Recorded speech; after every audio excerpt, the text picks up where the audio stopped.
you don't put it. If you're in the mood, we can take it to the moon. Just like a movie scene, table for two. No need to be fair, I want you instead.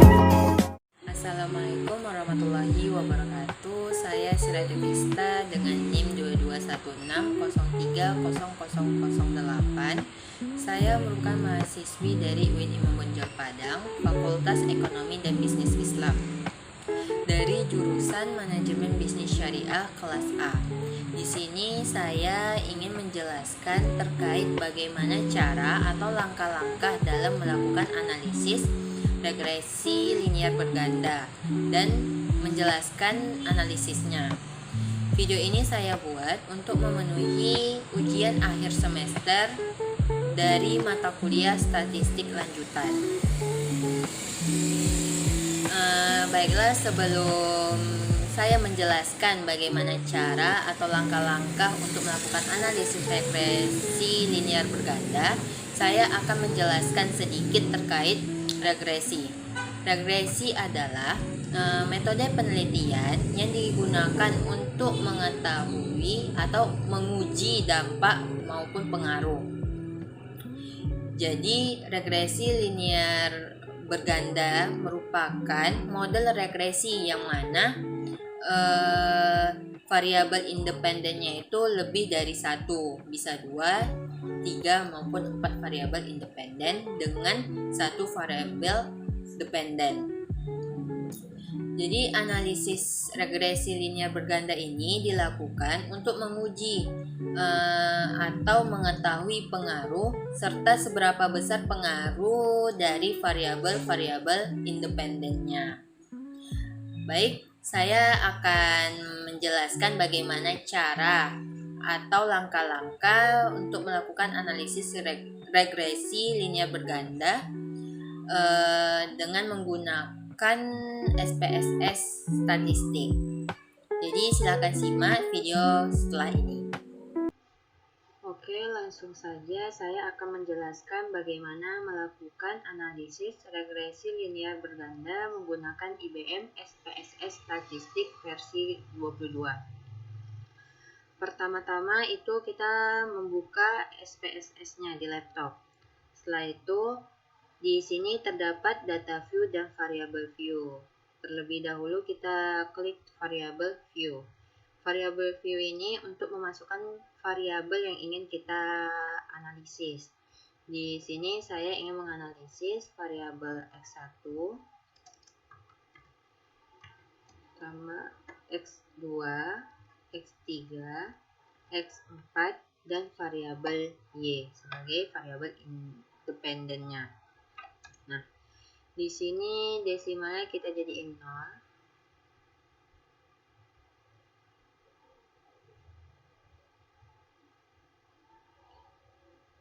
Di Y ini kita jadiin 1 karena di data saya data Y itu mempunyai koma. Jadi dibuat 1. Ini kita ubah menjadi scale. Setelah kita memasukkan variabel yang ingin kita analisis, kita lanjut ke klik data view. Di data view ini dapat kita lihat bahwa bagian atas ini sudah terisi dengan nama-nama variabel yang ingin kita analisis. Selanjutnya itu kita menginput data. Menginput data itu dengan cara yang pertama kita mengambil data dari Excel yang telah kita kumpulkan. Ini data yang saya punya. Di sini kita copy. Lalu di sini kita pastekan sehingga dia akan muncul seperti ini. Datanya akan berpindah ke SPSS. Nah, setelah kita menginput data, alangkah baiknya kita itu mengeset terlebih dahulu agar tidak terjadinya yang tidak diinginkan seperti terhapus. Nah, di sini kan masih under title 1. Itu kita ubah dengan nama yang kita inginkan. Kalau saya analisis analisis regresi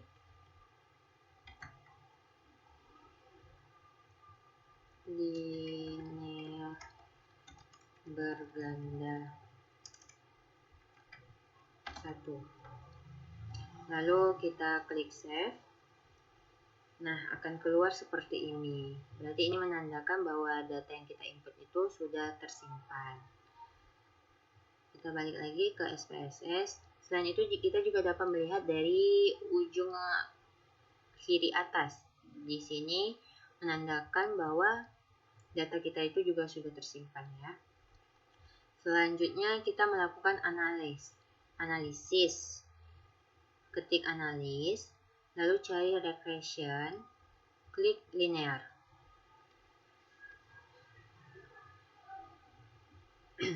Nah, di sini langkah selanjutnya itu kita memasukkan variabel Y itu ke dependen dan variabel X-nya itu ke independen. Karena variabel X itu termasuk ke variabel bebas. Nah, selanjutnya kita klik statistik. Di statistik ini kita centang di bagian collinearity diagnosis dan juga Darwin-Watson. Ini untuk menguji multicollinearitas. Nah, kita continue. Terus selanjutnya ini plot. Plot ini dari Z-pred ini kita pindahkan ke kolom X, sedangkan S-residnya ini kita pindahkan ke kolom Y. Ini untuk melakukan uji heterokedastisitas. Nah, di bagian standar residual plot ini boleh kita centang histogram dan normal probability plotnya, dimana ini untuk melihat normal atau tidaknya data yang kita analisis. Lalu continue. Nah, selanjutnya klik save. Di save ini kita lihat pada bagian residual, itu tuh kita centang di bagian unstandardized. Nah, ini dilakukan untuk melakukan uji normalitas residual sehingga otomatis akan muncul nilai residualnya di data. Nah, di sini kita continue. Setelah semua langkah-langkah tadi kita laksanakan, maka kita dapat langsung ke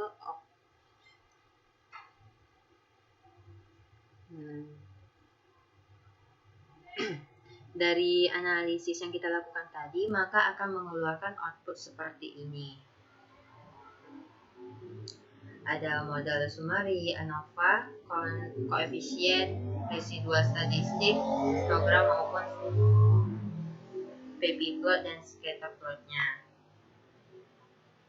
Jadi dari output ini kita tinggal menginterpretasikannya. Namun sebelum itu kita akan melakukan uji Kolmogorov-Smirnov, yaitu caranya kita pergi ke SPSS, klik analisis,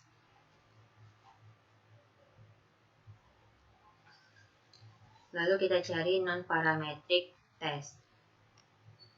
Ini legasi dialog, lalu klik one sample KS. Nah, di sini langkah selanjutnya itu kita memasukkan data residualnya ke kolom test variable list. Lalu kita klik OK. Maka akan menghasilkan output tabel one sample Kolmogorov-Smirnov test. Setelah output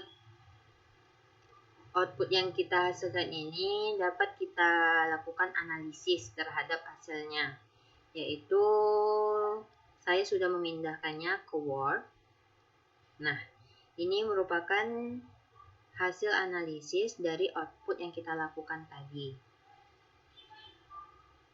Baik, saya akan menjelaskannya secara satu-satu. Yang pertama itu kita melakukan analisis uji asumsi klasik. Di uji asumsi klasik ini yang pertama kita menguji normalitas. Uji normalitas ini dilakukan untuk menguji apakah dalam model regresi variabel residu mempunyai distribusi yang normal atau tidak. Kita dapat melihatnya dari tabel the one sample Kolmogorov-Smirnov test yang kita hasilkan dari output tadi. Nah, ini merupakan outputnya, yang mana ketentuan dari uji normalitas ini apabila nilai signifikansinya itu lebih besar dari 0,05 itu dapat dikatakan normal. Jadi berdasarkan hasil analisis kita ini dapat dilihat nilai signya itu adalah 0,2. Jadi dapat disimpulkan bahwasanya diketahui nilai signifikansi sebesar 0,2 lebih besar dari 0,05. Maka dapat disimpulkan bahwasanya data berdistribusi secara normal. Selanjutnya kita melakukan uji multikolinearitas. Di uji multikolinearitas ini dia untuk menguji apakah model regresi ini ditemukan adanya korelasi antar variabel bebas atau variabel independennya. Untuk menganalisis multikolinearitas ini, kita dapat melihat dari tabel koefisien di bagian tolerance dan VIF-nya. Nah, ketentuan dari multikolinearitas ini yaitu jika toleransinya itu lebih kecil dari 0,10 dan VIF-nya lebih besar dari 10, maka terjadi multikolinearitas. Jadi, berdasarkan tabel koefisien di atas, itu tuh diketahui bahwa variabel X1 mempunyai nilai 0,026, yang mana itu lebih kecil dari 0,10. Dan VIF-nya itu lebih besar dari 10, maka terjadi multikolinearitas. Begitu juga dengan X2, X3, dan X4-nya. Selanjutnya kita masuk ke uji heteroskedastisitas. Uji ini untuk mengetahui ada atau tidaknya penyimpangan dari asumsi klasik, yaitu ketidaksamaan varian dari residualnya. Jadi diketahui dari uji ini kita tuh melihat dari scatter plot, di mana apabila titik atau dotnya itu menyebar secara tidak teratur dan tidak berpola, artinya tidak terjadi heterokedastisitas. Di sini bisa kita lihat bahwasanya titik atau dotnya itu pada scatter plot ini tersebar secara acak dan tidak beraturan, maka dapat dikatakan tidak terjadi gejala heteroskedastisitas. Nah, setelah kita menginterpretasikan ketiga uji asumsi klasik tadi, maka kita dapat melakukan analisis regresi linear berganda, yaitu dimulai dari hasil hipotesisnya. Nah, di sini ada uji F.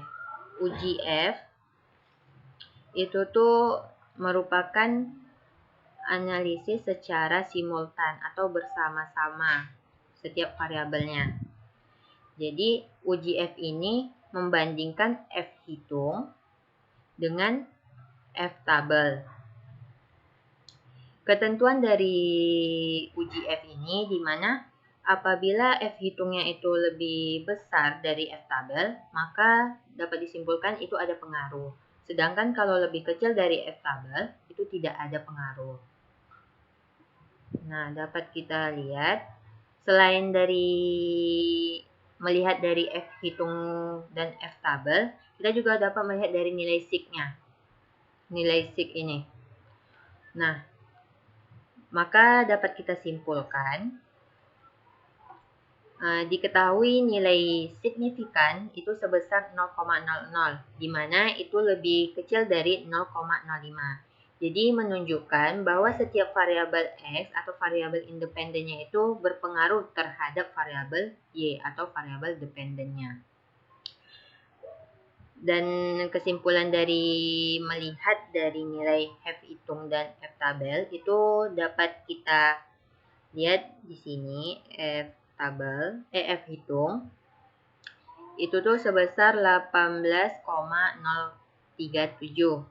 lebih besar dari 3,837 atau F-tabelnya. Jadi artinya tuh bahwa setiap variabel secara bersama-sama dia mempengaruhi signifikan terhadap variabel Y. Untuk mengetahui nilai dari F-tabel itu cukup mudah. Kita cukup mencari ini melalui Excel, yaitu dengan cara memasukkan rumusnya. Rumusnya yaitu sama dengan FINP buka kurung nilai probability-nya.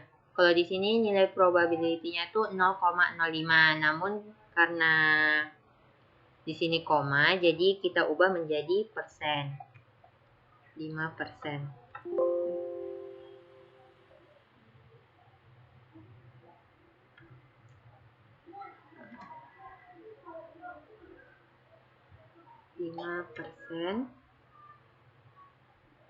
Koma Dec freedom 1, Dec freedom 2. Dec freedom 1 dan Dec freedom 2 ini dapat kita lihat dari tabel ANOVA di bagian sini.